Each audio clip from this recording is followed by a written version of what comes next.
परिवहन मंत्री प्रताप सिंह खाचरियावास क्या कुछ कह रहे हैं, सुनाते हैं आपको। पूरी टीम जाकर मिलकर ढूंढकर पूछे कि आखिर ये जो सारे वीडियो वायरल हो रहे हैं, खुद का वीडियो वायरल हो रहा है लादूलाल पिथलिया का कि साहब मुझे मेरे परिवार को बचाना है, मुझे खुद को बचाना है। मतलब उसको चुनाव से ज्यादा परिवार की चिंता होगी। और कोई भी व्यक्ति जब चुनाव में खड़ा होगा और उसके परिवार के ऊपर आप जुल्म करोगे, अन्याय करोगे, उसके बिजनेस सेंटर बंद कर दोगे, उसके बच्चे ये कहेंगे आप नाम वापस ले लो, पापा हमें तो ये ऐसी राजनीति नहीं करनी जिसमें हमारे पूरे परिवार के ऊपर हमला हो जाए, तो इससे ज्यादा पाप कुछ हो सकता है।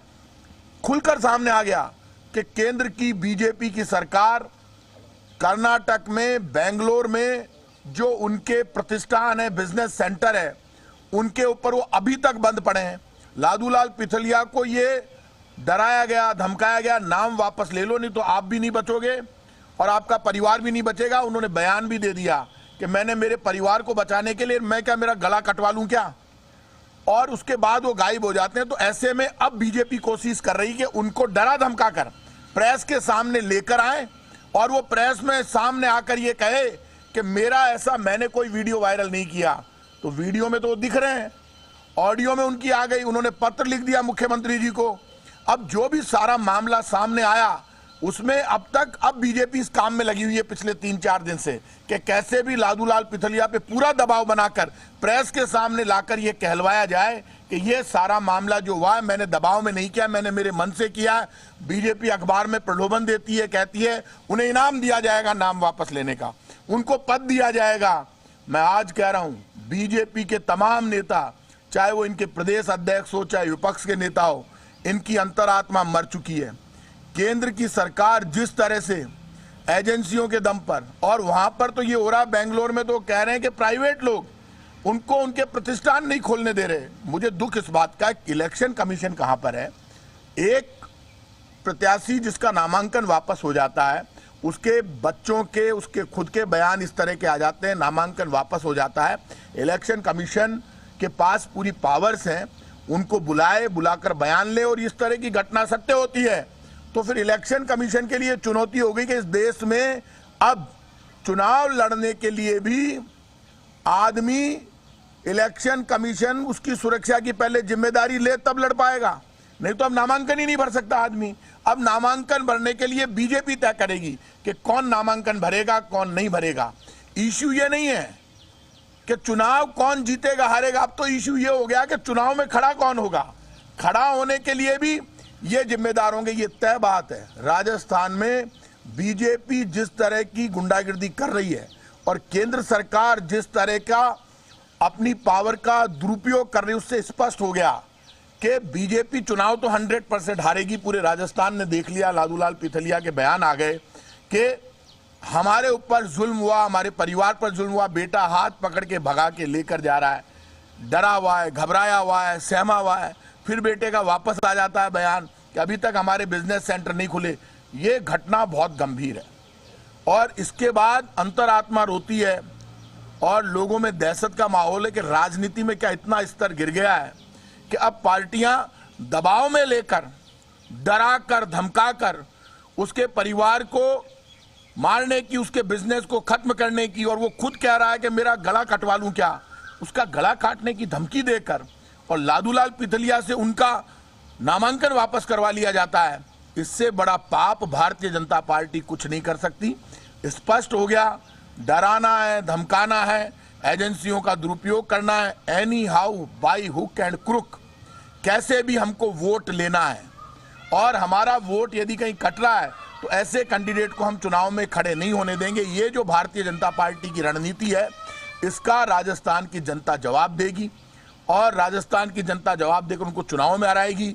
लेकिन मैं इलेक्शन कमीशन से रिक्वेस्ट करूंगा कि मीडिया में इस तरह की बातें आती है तो इलेक्शन कमीशन की जिम्मेदारी वैसे ही बनती है जैसे पुलिस की बनती है। इस वक्त इलेक्शन कमीशन में पावर है, कोई वीडियो वायरल हो जाता है किसी घटना का, अपराध का, तो पुलिस की जो एजेंसियां वो एक्शन में आ जाती है और उस वीडियो की जांच पड़ताल शुरू हो जाती है और तुरंत उन लोगों तक पहुंचा जाता है, उनका मुकदमा दर्ज किया जाता है। क्या इलेक्शन कमीशन की जिम्मेदारी नहीं है ये पार्टीबाजी से ऊपर उठकर और वो उन व्यक्ति को बुलाकर पूरी जानकारी प्राप्त करे, मुकदमा दर्ज करे, बीजेपी के नेताओं को बुलाए और इस मामले में इलेक्शन कमीशन को जांच कराकर उन बीजेपी के नेताओं के खिलाफ कार्रवाई करनी चाहिए। जिन्होंने इतना बड़ा एक्शन लिया कि उनके बिजनेस सेंटर बंद करवा दिए बेंगलोर में, वो कौन लोग हैं, वो कौन सी एजेंसियां हैं, वो केंद्र सरकार की कौन नेता हैं, वो केंद्र सरकार की कौन सी एजेंसियां जो बेंगलोर में उनके प्रतिष्ठान नहीं खुलने दे रही है। मैं नहीं कह रहा, ये लादूलाल पिथलिया का और उनके बेटे का बयान कह रहा है। तो क्या ऐसे में इलेक्शन कमीशन के पास अब कुछ बच गया है क्या? मेरा यह मानना है कि इलेक्शन कमीशन को तुरंत प्रभाव से इलेक्शन कमीशन को तुरंत प्रभाव से एक्शन करना चाहिए, और एक्शन करके और निश्चित रूप से इलेक्शन कमीशन को तुरंत प्रभाव से एक्शन करके और उनके खिलाफ कार्रवाई करनी चाहिए। मैं ये मानता हूं कि इलेक्शन कमीशन ने जिस तरह का काम किया है अब तक, उससे पूरा राजस्थान जानना चाहता है कि इलेक्शन कमीशन है कहां। इलेक्शन कमीशन का कोई रोल ही नजर नहीं आ रहा। चुनाव आयोग का रोल तो नजर आए कम से कम, चुनाव आयोग तो कहीं है ही नहीं। इसलिए मैं इतना कहूंगा कि ये सारी घटना जब मैंने अखबारों में पढ़ी, मेरी आदत है, मैं खुद स्टूडेंट मूवमेंट से निकला हुआ आदमी हूं, मुझे बहुत बुरा लगा। धमकी, डर और गुंडागिर्दी, इसके खिलाफ हमेशा मैं खड़ा रहा हूं। मेरी व्यक्तिगत भी भावना बनती है कि राजस्थान की धरती पर इस तरह का कोई जुल्म हो, किसी व्यक्ति के ऊपर अन्याय हो, तो मैं बाहर निकल कर लड़ूं। कांग्रेस के कार्यकर्ता के नाते भी मेरी जिम्मेदारी बनती है। मुझे पक्की उम्मीद है कि इलेक्शन कमीशन इस पर कार्रवाई करेगा, और इलेक्शन कमीशन यदि कार्रवाई नहीं करता है तो कल लोग इलेक्शन कमीशन पर, चुनाव आयोग पर भी सवाल खड़े करेंगे कि आखिर वो कौन सी एजेंसी है जो अखबारों में इतना सब कुछ छपने के बाद भी लादूलाल पिथलिया तक नहीं पहुंच रही है। कांग्रेस की राजस्थान में सरकार है।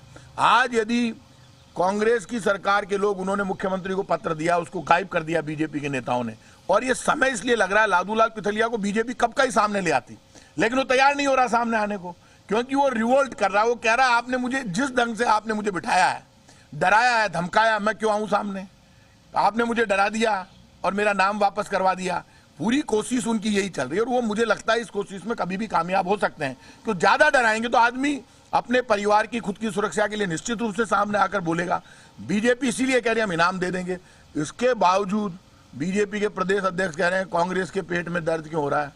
कैसी बात कर रहे हो? आप किसी को डराओगे, धमकाओगे, उसका बिजनेस बंद करा दोगे, और डरा धमका कर उसका नाम वापस करा दोगे, आपके नेता साथ में जाएंगे, फिर आप कह रहे हैं पेट में दर्द क्यों हो रहा है। तो पेट में दर्द तो आपके हो रहा था, आपने पहले बीजेपी में शामिल किया, फिर जब फार्म भर दिया तो आपने उसका नाम वापस, डरा कर धमका कर नाम वापस करवाया। ये बीजेपी का राष्ट्रीय धर्म है क्या कि डराएंगे, धमकाएंगे, एजेंसियों का दुरुपयोग करेंगे? मैं इतना कह सकता हूं, कांग्रेस पार्टी ने कभी आज तक इस प्रदेश में, देश में इस तरह की घटनाएं नहीं हुई, पहली घटना है, और इस पर जवाब देना चाहिए भारतीय जनता पार्टी को, भारतीय जनता पार्टी के नेताओं को, कि लादूलाल पिथलिया का जिस तरह से उन्होंने नाम वापस करवाया, ये लोकतंत्र का गला काटने के बराबर है। और मेरा ये मानना है कि ये जिस तरह का जुल्म ये कर रहे हैं, उसमें इलेक्शन कमीशन को बीजेपी पार्टी के विरुद्ध कार्रवाई करनी चाहिए, और देश को ये बताना चाहिए कि जो ये पार्टी कर रही है, लोगों को डरा धमकाकर नाम वापस करवा रही है, इसको इलेक्शन कमीशन स्वीकार नहीं करेगा। सर, आप लोग क्या इसकी औपचारिक शिकायत करेंगे? कांग्रेस पार्टी इसकी शिकायत? देखिए, इसका हम समय पर, हमें अभी तक उम्मीद है कि कहीं यदि टीवी पर, अखबारों में इस तरह के बयान आ जाए, उसके बाद हम ये उम्मीद कर रहे हैं कि इसको राजनीतिक मुद्दा नहीं है ये। अब ये कांग्रेस बीजेपी का मुद्दा नहीं रहा, इलेक्शन कमीशन वर्सेस बीजेपी है। क्योंकि एक व्यक्ति ये कह रहा है मेरा नाम जबरन वापस करवाया गया, मुझे डराया गया है, मेरे बिजनेस सेंटर बंद कर दिए, मुझे परेशान कर दिया। उसके बाद तो इलेक्शन कमीशन से हम ये उम्मीद करते हैं कि इलेक्शन कमीशन इस पर कार्रवाई करे, लेकिन इलेक्शन कमीशन यदि कार्रवाई नहीं करता है तो उसके बाद कांग्रेस पार्टी तय करेगी कि उसको क्या एक्शन करना है। लेकिन मैं इलेक्शन कमीशन से उम्मीद करता हूं कि इलेक्शन कमीशन इसमें आगे बढ़कर और सारी स्थिति स्पष्ट करे, क्योंकि बीजेपी तो इसी काम में लगी। जिस दिन से नाम वापस हुआ है उस दिन से उनको प्रेस के सामने आने नहीं दे रहे। ये इसी कार्रवाई में कि जब वो पूरा संतुष्ट हो जाए, पूरा डर, इसीलिए तो प्रतिष्ठान, बिजनेस सेंटर अभी तक क्यों नहीं खुले लादूलाल पिथलिया के? खुलेंगे तब जब वो बीजेपी के समर्थन में आकर कह देंगे कि साहब मैंने तो राजी से लिया है। तो इतने दिन क्यों लग गए? इतने दिन इसलिए लग गए क्योंकि अगला खिलाफ दे रहा है बयान, उनका परिवार खिलाफ दे। इतने दिन इसलिए लग गए क्योंकि वो तैयार ही नहीं इनके पक्ष में बयान देने को। आपको जो काम करना था डरा धमका कर आपने कर लिया। मुख्यमंत्री को उन्होंने पत्र लिख दिया, उनका ऑडियो वायरल हो गया, वीडियो वायरल हो गया, उसके बाद बचा क्या है? अब बीजेपी चाहती है कि पहले हम उसको प्रस्तुत कर दें प्रेस के सामने, ये कहलवा दें कि साहब देखो मैं तो राजी से पीछे हटाऊं और राजी से मैंने नाम वापस लिया है। ये जो काम बीजेपी ने किया, ये लोकतंत्र के साथ धोखा है। बीजेपी झूठ, फरेब और धोखे की राजनीति करती रही है। षड्यंत्र की राजनीति बीजेपी का हिस्सा है। झूठ बोलना, झूठ, फरेब और धोखे की राजनीति करना, षड्यंत्र करना, ये पूरा बीजेपी का अब इस साड़ा में लालूलाल पिथलिया के मामले में स्पष्ट हो गया है। मुझे भरोसा है पूरा राजस्थान जवाब देगा और बीजेपी को इसका सबक मिलेगा। सर, सरकार आपकी, आप कह रहे हैं मुख्यमंत्री के नाम पत्र उन्होंने लिखा, लेकिन उनको सुरक्षा नहीं उपलब्ध करवाई गई। आप मुझे ये बताइए, जैसे ही कांग्रेस पार्टी हमारे पास ये मामला आया और उसके बाद उन्होंने नाम वापस ले लिया, उसके बाद उनके परिवार ने उनको गायब कर दिया, उनका बार बार बयान आ रहा है, कांग्रेस पार्टी, कांग्रेस की सरकार सही समय पर सही काम करेगी। साड़ा में चुनाव आचार संहिता लग चुकी है, पूरी पावर्स चुनाव आयोग में जा चुकी है। तो आप सुन रहे थे प्रताप सिंह खाचरियावास को, कई महत्वपूर्ण बातें उन्होंने